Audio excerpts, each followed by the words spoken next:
Mae anwedd a llwydni yn broblemau cyffredin y gallwch ddod ar eu traws yn eich cartref, yn enwedig yn ystod y misoedd oerach.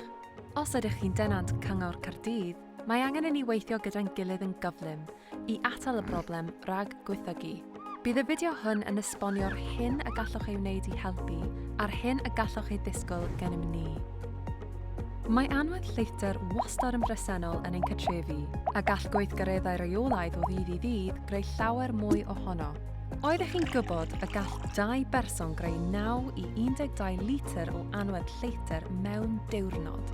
Pan fydd yr air llaeth hwn yn cwrdd ag yr oeneb oerach, bang! Gall anwedd arwain at llwydni, sy'n ymddangos fel smotiau duon. Felly'r allwedd yw i gadw'ch cartref mor sych ag y gallwch.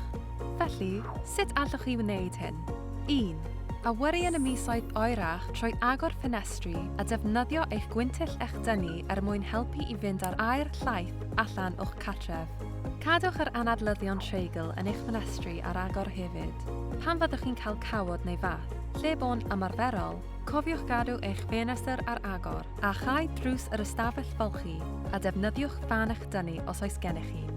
2. Lleihewch y lleithder y gaiff ei greu trwy osod caiad ar eich sosban, drwy sychu dillad y tu allan lle bo hynny'n bosibl, yn hytrach nag arreiddiadur. Yn ystod tywydd gwlyb ac oer, defnyddiwch sychwr dillad cyddwyso, neu un wedi ei awyru i'r tu allan, neu arhors dillad mewn ystafell gyda fan echdynnu. 3. Cadw eich cartref yn gynnes. Os ydych chi'n gweld smotiau o llwydni dydd, sychwch nhw i ffwrdd gan ddefnyddio cadach a thriniaeth atal ffwng. Dyna chi, felly beth allwn ni ei wneud i helpu? Mae rai o'n heidio hun yn llai effeithlon, ond gallwn osod deunydd insuleiddio i waliau, insuleiddio atigau a ffenestri, a drysau gwydr dwbl, ac rydym yn bwriadu gwneud mwy i'ch cadw'n glid. Mae gennym dîm arbenigol yn ein huned atgyweirio sy'n ymroddedig i fynd i'r afal a lleithder a llwydni. Gallwch gysylltu â ni yn tai-caerdydd.co.uk. Bydd y tîm yn edrych ar atebion ymarferol ac yn trefnu i unrhyw waith gael ei wneud. Byddwn yn dod yn ôl i wirio bod popeth yn iawn ac nad oes angen cymorth pellach arnoch. Mae wedi bod yn gyfnod anodd, yn enwedig gyda nwy a thrydan mor ddrud.